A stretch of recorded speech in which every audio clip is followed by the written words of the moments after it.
పండగలొస్తే పండగ ముందు ఇల్లు దులపాలి. పండగకి మొత్తం అంతా రెడీ చేసుకోవాలి.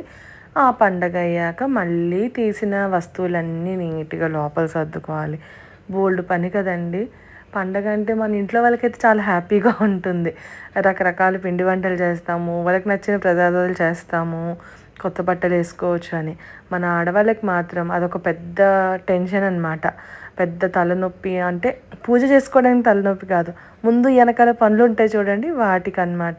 ఎందుకంటే మనకి ప్రతి పండగకి ఇల్లు దులపాలంటాము. మళ్ళీ తర్వాత ప్రసాదాలు అయన్నీ పండగ రోజు పొద్దున్నే లెగిసి ప్రసాదాలు చేసుకుని పూజ అంతా చేసుకోవాలి. ఆ రోజంతా ఇంకా ఎంత చేస్తున్న పని తెవలదనమాట. నెక్స్ట్ డేనేమో మళ్ళీ ఇవన్నీ తీసిన సామానం అన్నీ అక్కడి అక్కడ సర్ది ఇల్లు ఇంతకుముందు మనకి ఎప్పుడు ఎలా ఉండేదో అలా అన్నీ రెడీ చేసుకోవాలి. చాలా పెద్ద పని కదండి. ఇంతకీ మీరు వరలక్ష్మి వ్రతం ఎలా చేసుకున్నారు? నేనైతే శ్రీశైలం నుండి వచ్చేసాక వరలక్ష్మి వ్రతానికి ఇంకో 3-4 డేస్ ఉన్నట్టుంది అంతే. సో నేను ఇంక ఇల్లు దులపడం మొదలుపెట్టాను. చాలా రోజులు కాదు నెలలు అయిపోయింది డీప్ క్లీనింగ్ చేసి. ప్రతి ట్యూస్డే కానీ వెడ్నెస్డే కానీ థర్స్డే కానీ కబోర్డ్స్ పైన తుడుస్తా. లోపల డీప్ క్లీనింగ్ అయితే చెయ్యట్లేదు. కిటికీలు అవన్నీ కూడా అందులోనూ సగం కిటికీలు నేను ఓపెన్ చెయ్యను ఇంట్లో. ఒక 2-3 కిటికీలు ఓపెన్ చేసుకుంటాను. పక్క అపార్ట్మెంట్ వైపు ఉన్న విండోస్ ఓపెన్ చేయను. సో అన్నీ కూడా డీప్ క్లీనింగ్ చేద్దాం అనుకున్నాను. ఈసారి కర్టెన్స్ మారుద్దాము అని. నేను 2 సెట్స్ కర్టెన్స్ పెట్టుకుంటానండి. ఒక సెట్ వేస్తే ఇంకొక సెట్ వాష్ చేసి పెట్టేస్తాను. 3-4 మంత్స్కి ఒకసారి మార్చుకుంటాను. సో దట్ మనకి చేంజ్ ఆఫ్ ప్లేస్లా ఉంటుంది అని. ఇంకా వాక్యూమ్ క్లీనర్ పెట్టి మొత్తం నీట్గా క్లీన్ చేసుకున్నాను. సరుకులు నిండుగానే ఉన్నాయి. అయినా సరే మళ్ళీ వేరే డబ్బాలోకి వేసి ఆ డబ్బాలన్నీ కూడా ఒకసారి క్లీన్ చేసుకున్నాను. అందులోనే నేను గాజు సీసాలు వాడుతున్నాను కాబట్టి మధ్య మధ్యలో అలా క్లీన్ చేసి మళ్ళీ సరుకులు నింపుకుంటే కిచెన్ అంతా కొత్త ఫీలింగ్ ఉంటుంది. దాని గురించి అని చెప్పి అలా చేశానండి. ఇది నెక్స్ట్ టైం అయితే మళ్ళీ అటక మీద స్టీల్ డబ్బాలు ఉన్నాయి. అవి దించి కొన్నాళ్ళు అవి వాడదాం, గాజు అటక మీద పెట్టేద్దాం అనుకుంటున్నాను.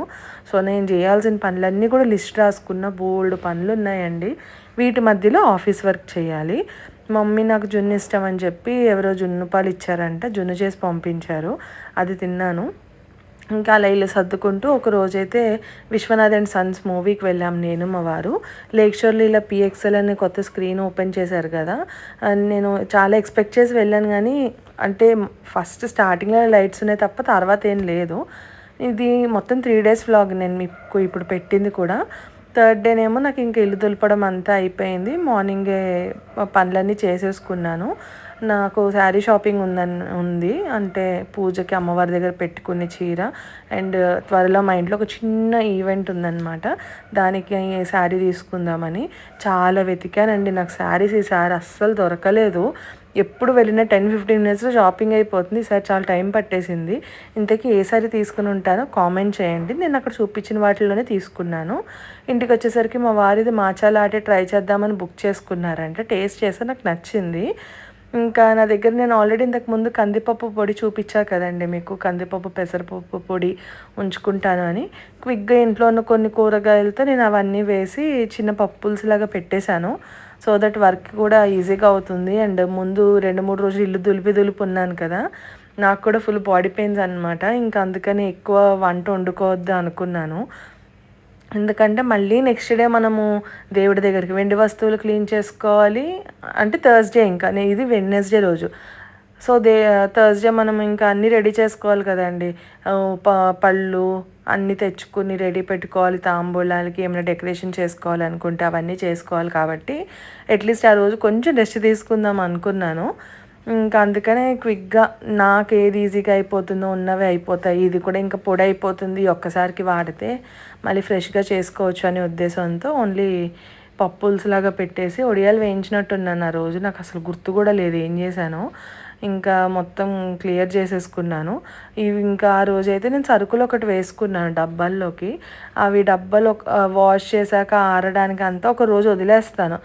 అది ఆరిపోయినా సరే గాలికలు వదిలేస్తాను ఒక డే మొత్తము. సో దట్ ఇంకా ఇబ్బంది ఉండదు, పురుగు కూడా పట్టదు అని చెప్పి. అందులోనూ మనము ఎండకి పెట్టుకునేది కాదు అపార్ట్మెంట్లో సరుకులు గబుక్కుని ఏదైనా కొంచెం పురుగు పట్టినా.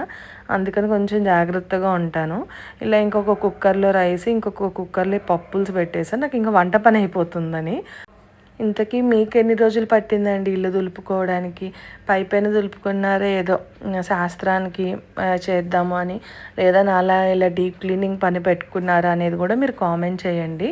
నెక్స్ట్ వీడియో నేను థర్స్డే రోజు అంటే వరలక్ష్మి వ్రతం ముందు రోజు ఏం డెకరేషన్ చేశాను, ఏంటి, ఎలా మేనేజ్ చేసుకున్నాను అనేది అయితే వ్లాగ్ పెడతాను.